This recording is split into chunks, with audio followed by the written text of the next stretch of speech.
Tamam. Almanya'ya Mən, gitmək üçün nə qədər vəsait lazımdır təqribən?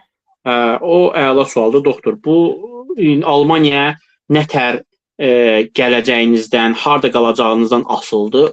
Məsəl üçün, o doktora deyirəm, o sualınızı biraz daha netləşdirin. Mən sizə nə rəqəm deyim, amma belə nə bilim, məsəl üçün, mən bura dil kursu ilə gəlmişdim. Ayda 250 avro, 300 avro mənə qalacağım ev var idi. Bir dostum gildə qalırdım. Ona görə mənim üçün ev pul çıxmırdı. Amma evi olmayan adam minimum 600 avronu gözdən çıxardın. Yəni heç olmasa 400 avronu gözdən çıxardın. Sadəcə ev pulu. Tamam.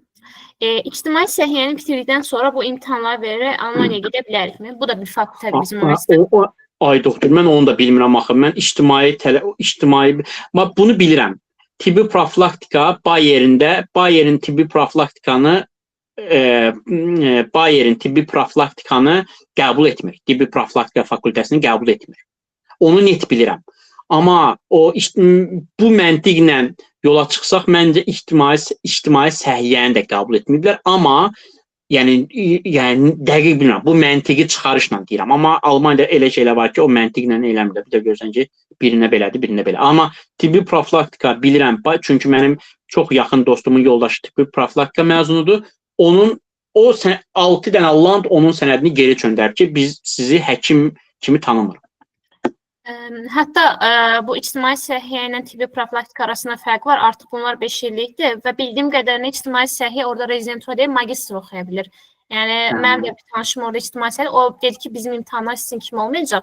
Amma özünüz daha da ətraflı araşdıra bilərsiniz ictimai səhiyyə barədə. Onu bilmirəm. Yəni, normalda doktorlar bunu həm o bizə sual vermişdi əvvəl tibb bacısı.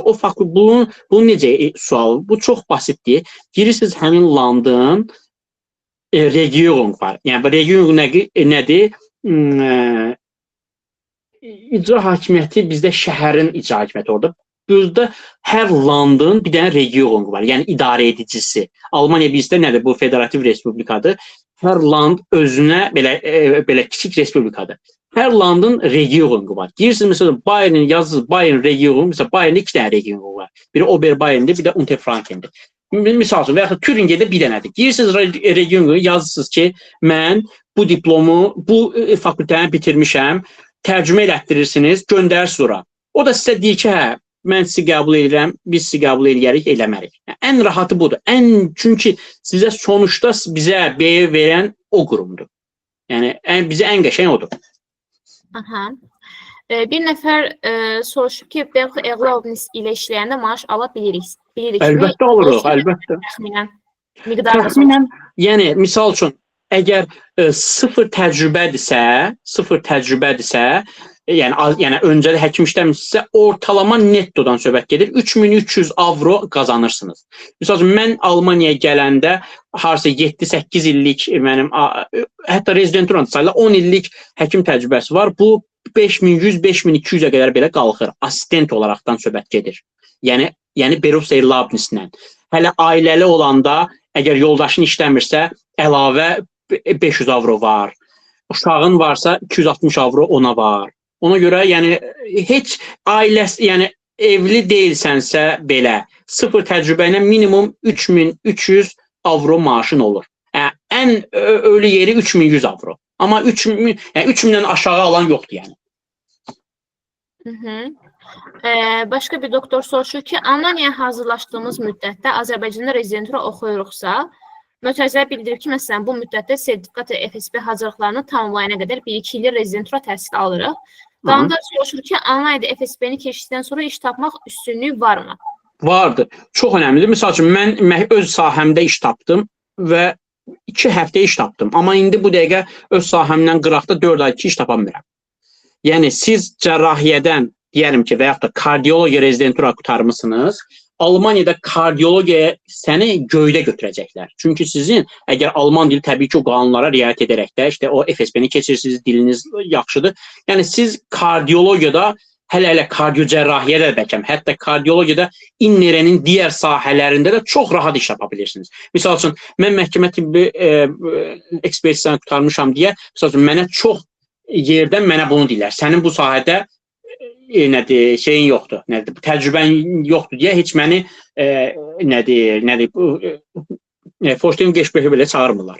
Amma misal üçün mən İnnerədə qutarsaydım, məni indiyə kimi bəlkə 15-20 dənə Geçbexə girərdim. Hə, misal bu olar. Misal siz cərrahiyyə qurtarmışsa, sizi misal nə var, məhkəmə təbabətinə burada getmək istəyirsə, yəni reyk meclisinə getmək istəyirsə, sizi onlar öncəlik tanımazlar. Amma öz ixtisasınızda çox öncəlik tanıyırlar, dəhşət dərəcədə öncəlik tanıyırlar.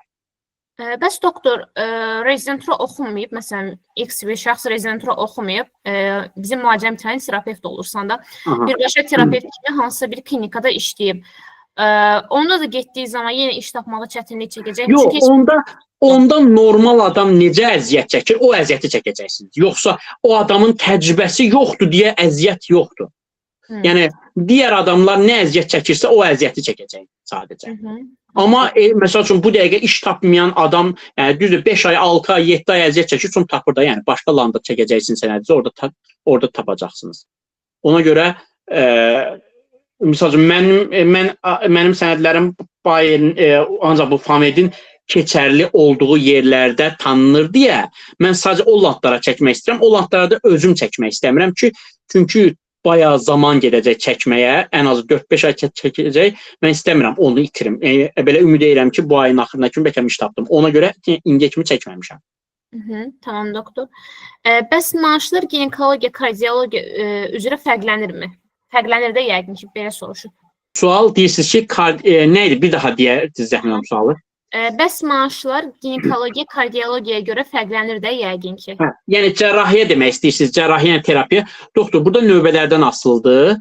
Məsələn, növbələr pulludur. Həftə sonları olan növbələrin ödənişləri daha çoxdur. Bayram günlərinin ödənişləri daha çoxdur. Əlbəttə, terapiyadakı növbənin qiyməti ilə cərrahiyyədəki növbənin qiyməti eyni deyil. Cərrahiyyə daha bahadır. Ona görə fərqlənir. Yoxsa, belə deyək, skelet maaşda fərqlilik yoxdur. Sadəcə cərrahi ixtisaslarda növbə daha çox olur və növbənin ödənişi çoxdur deyə ona görə daha artıq olur maaş. Söhbət budur. FAMED bütün landlarda tanınırmı? Məncə 4 landlarda tanınır. Yox, demək ki, Oberbayern'da, yəni Bayern'da tanınır, Brandenburg'da tanınır, Baden-Württemberg'də tanınır və Rheinlandda tanınır. Bir də Saarlandda deyilənə görə tanınır, bir də Saarland var, amma Saarlandda çox balacadır. Yəni orada demək olar, yəni hətta orada 35 dənə xəstəxana var, bütün xəstəxanalar full doludur. Ona görə, yəni o landı heç kim belə bir saya, əminiz oğlu orada işləyirsə, gelib şeflə danışıb, siz işə götürəcəksə, onu da saya bilərik. Saarlandda da tanınır. Bir nəfər təşəkkürünü bilir. Çox sağ olun, doktor, geniş məlumat üçün. Buyurun, doktor. Sonra deyir, Azərbaycanda işləmək istəyən üçün TUS imtahanı vermək daha yaxşı olar, ya rezidenturanı Almaniyada oxumaq, təhsilin keyfiyyəti, iş imkanları barədə. Qayıdıb Azərbaycanda işləmək üçün? Yəqin ki, onun sual verir. Bəli, elə yazıbdır. Ay Allah, mən Azərbaycanda işləmək üçün bilmirəm axı. Yəni Azərbaycanda işləmək üçün ən qəşəng uzmanlıqdır. Almaniya nəyə gəlirsiniz ki?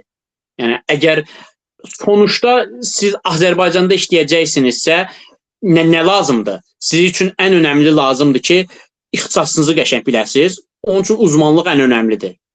Yəni Azərbaycan üçün, yəni bu dəqiqə nə bilim, nəsə çox deyiləcək şey var. Yəni adam deyə bilmir, amma yəni deyəcəyim odur ki, Azərbaycan üçün Azərbaycana qayıdacaqsa Almaniyaya gəlməyin mənası yoxdur, yəni açıqdır. Hətta belə bir şey var ki, zaten Almaniyaya gedənlər qayıtmır, belə Azərbaycan qayıtmaq istəyənlər də Türkiyə məsləhət görür. Hə, yəni bu çünki məntiqidir. Yəni siz dillə vaxt itirməmiş olacaqsınız. Yəni biz alman dilini niyə öyrənirik qardaş? Ömrümüzün bundan sonra Almaniyada keçirək də, yəni. Yox, əgər mən Almaniyada qalmayacağamsa, yəni öyle ondan daha rahat yol vardı, ora gedmək. Almaniya cərrahlığı məsələn ginekologiyanı bitirdikdən sonra təkmilləşmək üçün Türkiyədə 1-2 aylıq kurslara, təlimlərə getmək olur. Doktor, neyinirsiz Türkiyəni? Siz Amerikaya gedəcəksiniz. Türkiyədə neyinirsiniz qadan alım? Almaniyada Fransaya gedəcəksiniz. Nə bilim, Almaniyanın özünün gözəl, çox gözəl mərkəzləri var. Ora gedəcəksiniz. Türkiyəni neyinirsiniz ki? Cərrahə üçün Amma getmək olur. Amma illa ki, yox, mən İzmirin o 40-50 dərəcəsində getmək istəyirəm deyirsə, gedə bilirsiniz. Yəni, problem yoxdur. Sonra deyək, cərrahə üçün Almaniyadan əvvəl harda rezidentura oxumağı tövsiyə görərsiniz? Dediyim kimi, uzmanlıqda ancaq. Yəni, birinci dərəcədə Türkiyə, ikinci Azərbaycan. Yəni illa ki, yox, mən Almaniyaya gəlmək istəyirəm. uzman olub gəlmək istəyirəm. Daha doğrusu ixtisaslaşıb gəlmək istəyirəm deyirsinizsə, birinci Türkiyə, ikinci Azərbaycan, sonra Almaniya. Sonra hospitasiya üçün neçə ay qabaqdan müraciət edilməlidir və dil səviyyəmiz necə olmalıdır? Doktor, hospitasiya üçün normalda bu klinikadan klinikaya, hətta aptaylungdan aptaylunga dəyişir, yəni bölümdən bölümə.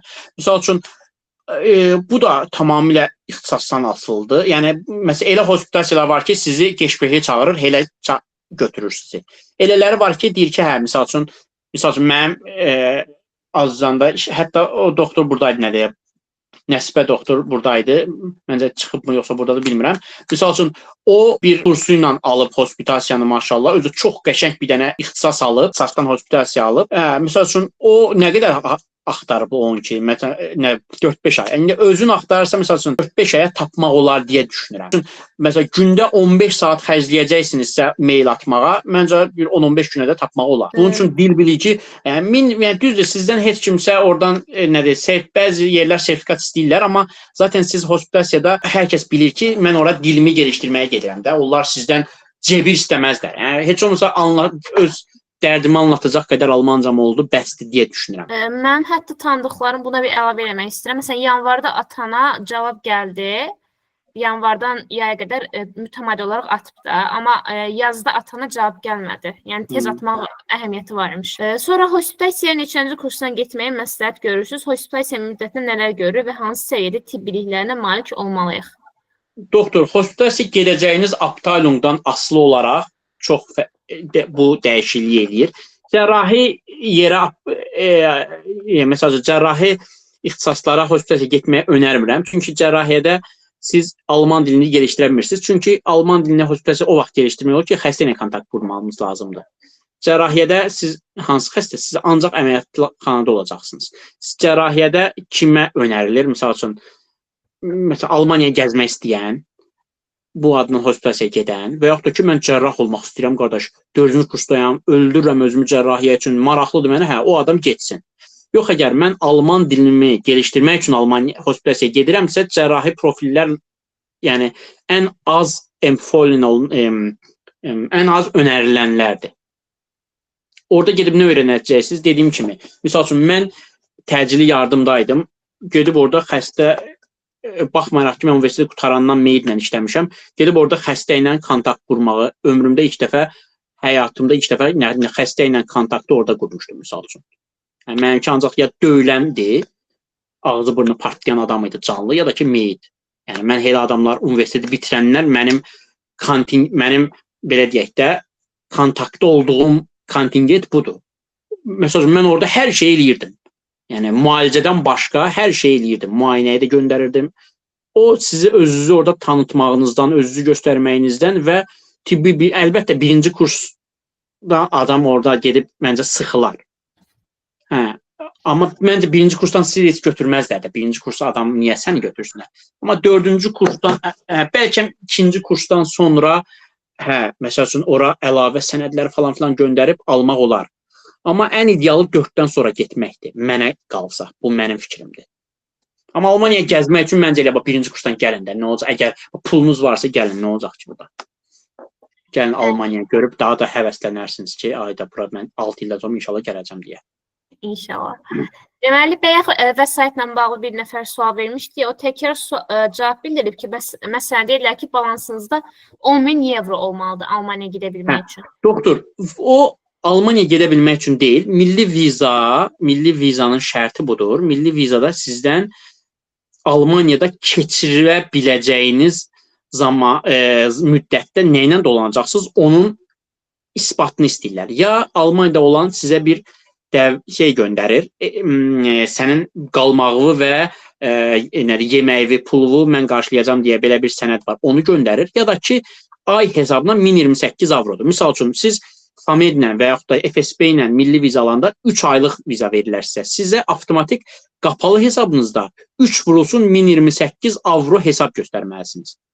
Yəni 10.000 avro yoxdur. Misal üçün 12 aylıq gedirsinizsə 12 aylıq siz necə gələ bilərsiniz? Misal üçün universitet tələbə olaraq qəbul aldınız, milli viza alırsınızsa avtomatik 12 aylıq sizə viza verirlər. Sizin hesabınızda 12 vurulsun 1028 avro qoymalısınız. Bu da qapalı hesabdan söhbət gedir. Kart hesabından deyil. Qapalı hesab nədir? Siz o hesabdan hər ay 1028 avro çıxarda bilirsiniz. Yəni budur. Əgər hospitasiyaya 4 aylıq viza almışsınızsa 4 vurulsun 1028 avro qoyacaq sonra. Yəni məntiq budur. Amma Şengendə nətərdə onu dəqiq bilmirəm amma. Sonra bir nəfər yazır ki, bəs bu bakalavrla haqqında soruşanda fikrim ciddidir. Aysel xanımla necə əlaqə saxlaya bilərəm? Klubun nömrəsini yaza bilərsiniz. Burada deyirəm ki, sonra unuda bilərəm. Sonra birbaşa Almaniyada neyrocərrahiyyə rezidenturasını bitirmiş həkim orada işləyəndə daha çox maaş ala bilər, yoxsa Türkiyədə uzmanlığı bitib Türkiyə və Azərbaycanda işləyən? Belə deyək, yəni uzmanlığı bitirib Azərbaycanda işləyən belə bir denkləm var. Azərbaycanda həkimin alacağı maaşın həddi yoxdur. Misal üçün, Azərbaycanda 700 manat alan həkim də var.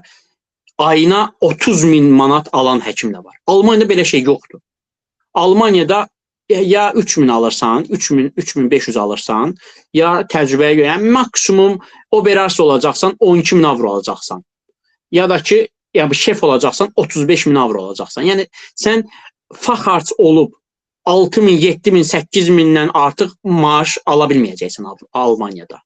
Yəni çünki Almaniya elə eləyib ki, burada misal üçün bax bazar günləri burada heç yeri açıq deyil, bağlıdır bütün dükanlar. Sonra adam deyir ki, mən də istirahət eləməliyəm, qardaş. Almaniyada insana belə bir dəyər verirlər. Yəni bir insan nə qədər işləyə bilər, o qədərində maaşını alır. Azərbaycanda isə məhdudiyyət yoxdur. Bir adam çox savadlıdır, yəni dırnaq arası deyirəm o savad məsələsini. Adam bir də görsən 30.000 maaş alır. Amma rezident olaraq ondan daha savadlı. Məsələn, mənim kardiologiyada bu dəqiqə kardiologiya rezidenturasını bitirən bir tanışım var. O, mən əminəm ki, Azərbaycanda gəlmiş bütün uzman kardioloqlardan daha savadlıdır. Yəni, bunu iddia eləyə bilərəm. Bir tanımıram mən, bu bundan üstünü, bunu. Amma o adam o qədər savadlıdır ki, mənim dediyim o rezidentura tutarım. O adam amma alır, nə bilim, 1200-1500 manat maaş alır. Amma uzman gəlib alacaq, nə bilim, nə qədər Azərbaycanda indi bilmirəm də mən maaşda nə qədərdir. Almaniyada o bir həddə qədərdir. Misal üçün, cərrah var, alır 10.000 manat maaş. 10.000 manat maaş nə qədər eləyir? 5.000 avro. 5.000 avro sən, əgər iş təcrübən yoxdursa, Almaniyada 5.000 avronu, yəni, baya sonra alacaqsan. Belə. Amma həmin an rezidenturanı bitirib Almaniyada Azərbaycandakı maaşın miqdarını bilmirəm. Ona görə bizim maaşımız 700 manat idi, misal üçün. Mən belə deyək, Azərbaycan rezidenturanı qutarıb 700 manat maaşla işləmişəm. İndi fikirləşin siz yəni, bu durumu. FSB bütün landlarda tanınırsa, familiyə ümumiyyətlə hazırlaşmayıb onu verməyə məsləhət görürsünüz. FSB imtahanı familiyə nisbətən daha çətindirmi? Doktor, çətinlik bu tamamilə adama görə bir şeydir. Hər ikisinin dediyim kimi hazırlıq mərhələsi ikisində də fərqli-fərqlidir. Yəni, misal üçün, mən FAMED-ə hazırlaşdımsa, gedib FSB-dən də heç hazırlaşmadan girə bilərəm. Belə, bunu eləmək olmaz. Çünki riskdir. Düzdür, hər ikisi Alman dilidir. Hər ikisi Fachsprachprüfung və yaxud da onun alternatividir. Ona görə birində, misal üçün, FAMED-də daha tez vəziyyətdən çıxma bacarıqları olan adamlar gedə bilir. Alman dilisi, qrammatikası daha yaxşı olan adamlar eləyə bilir. Amma, misal üçün, mənim tibbi belə deyək də, klinik bilgilərim qısıtlı olduğuna görə mən FSB-dən qorxdum getməyə. Çünki məndən, nə bilim, sual verəcək bu dərmanın təsir mexanizmi, mən onu bilməyəcəm. Alman dili imtahanından, Alman dilim yaxşı olacaq, o sualını cavab verəməyəcəm, məni kəsəcəklər. Amma FAMED-də belə bir şey yoxdur. İzah elə, ona görə hər iki imtahanın həm fortalı var, həm nachtvalı var. O ki, qaldı deyirsiniz ki, hər landda keçərlidir, biz niyə FAMED veririk? Ay sağ ol, bu budur. Misal buna görə veririk ki, misal üçün Türingendə biz Almaniyaya gələ bilmirik axı. Misal üçün, yəni Türingendə anmeldin FSB termini ala bilmək üçün Almaniyada olmalıyıq. Amma yəni FAMED üçün elə bir şey yoxdur. Və yaxud da Baden-Württemberg var, misal üçün Elaland var, deyir ki, misal sadəcə tuzaq istəyir. O başqa heç bir şey istəmir. Məsələn, Niedersachsen sadəcə Zusage istəyir. Elaland var, həm Zusage istəyir, həm Anmeldung istəyir. Mən deyir, həm Zusage tap, həm də mənim landımda Anmeldung ol, ondan sonra mənə FSB göndər. Mən onu eləyə bilmirəm axı, mənim əlimdə bu dəqiqə Zusage yoxdur. Onda neyniyim? Onda avtomatik hara yönəlirəm? Zusage istəməyən landlara yönəlirəm. Ona görə biz deyirik ki, Famedi keç, get, məsələn, Baden-Württembergə, get, məsəl üçün, Brandenburg'a. Sonra doktor, deməli, bir nəfər yazıb ki, qeyd etdiniz ki, 4 ayda iş tapa bilmirsiniz, şəxsi deyil səbəbini deyə bilərsiniz, biz də iş tapmamaq problemi ilə qarşılaşa bilərik. Bay yerində bu dəqiqə dəhddir də, AMD qrupunda görmüsünüzsə, mən başqa landa keçim, yəni 2 həftə iş taparam, məsələn, Baden-Württembergdə də taparam, Niedersachsen'də də taparam, sonra harada tapa bilərəm. Türingendə tapa bilmərəm, biraz çətin olar. Baden-Württemberg, Brandenburg'da taparam, amma Bayern daş düşüb də bu, yəni o qədər çox axtaran var, ona görə yəni mən də sənədlərimi, yəni çox adam iş tapa bilmir 4 ay, 5 ay sonra sənədlərini çəkir. Mən isə sənədlərimi sənədlərini çəkmək istəmirəm, çünki bu qədər zaten vaxt itirmişəm. Ümidim var ki, bu ayın axırına kimi tapacam, deyib bu vaxta kimi gəlmişəm. Ona görə bu Bayern'də özəlliklə belədir. Ona görə tək mütənasibdə ən rahat FSB-yə almaq Bayern'dədir, ən kolay. Zaman olaraq demirəm, Azərbaycandan çıxmadan. Ən rahat Bayern'dədir, amma iş tapmaqda ziblə qalsın, ən çətin də Bayern'dədir. Amma digər landlarda elə problem yoxdur. Starlandı falan istisna edirəm. Məsələn, Rheinlandda, balaca landdır, iş tapmaq çətindir. Amma Baden-Württemberg kolaydır. Baden-Württembergdə, Hessen'də burada iş tapmaq olar. FSB və APRO üçün hazırlaşma, hansı dərsliklər və vəsaitlər məsləhət görərdiniz?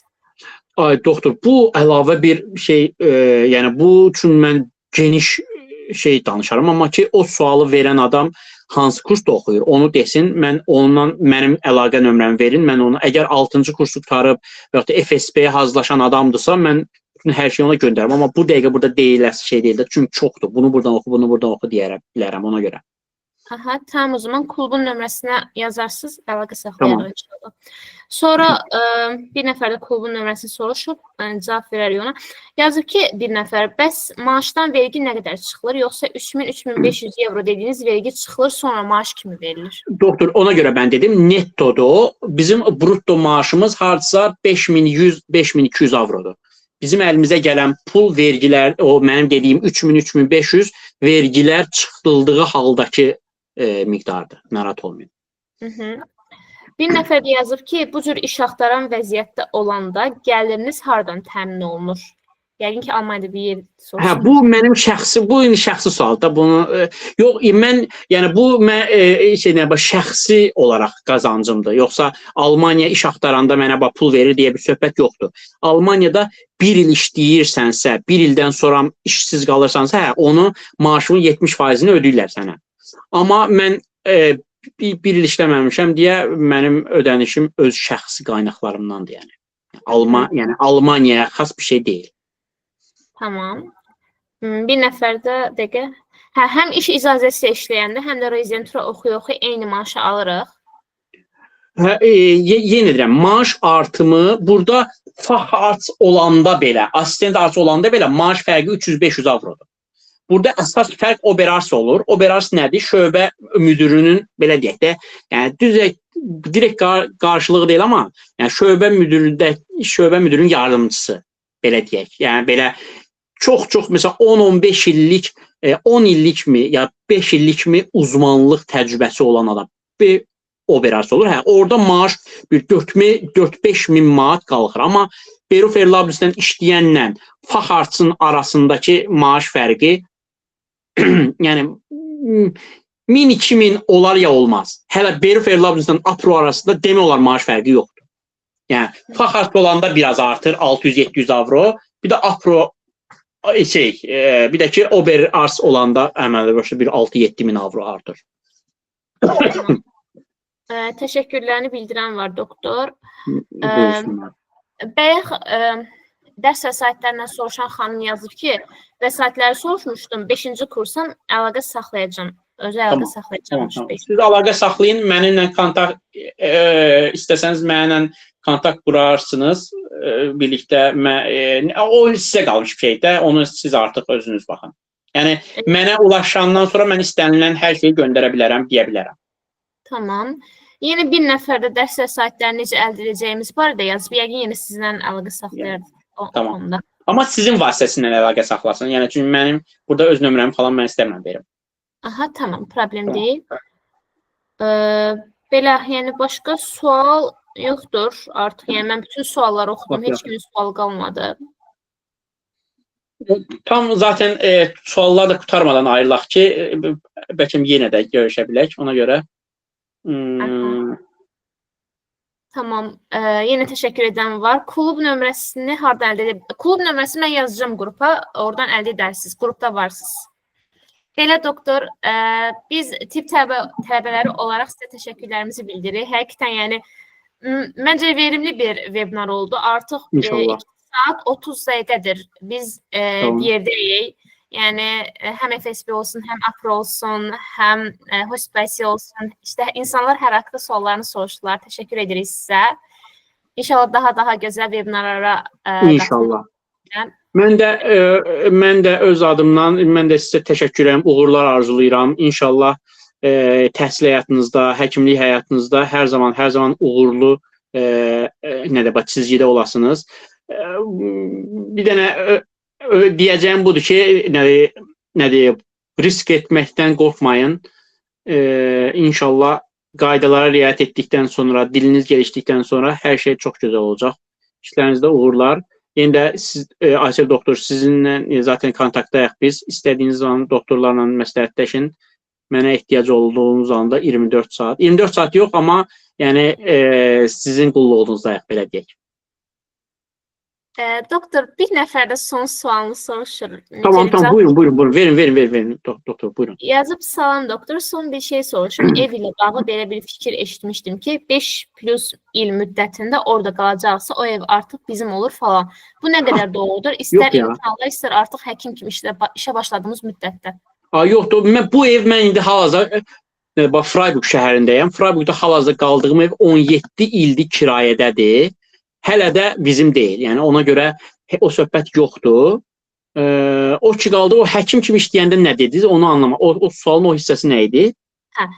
Bir dəqiqə suallara baxın.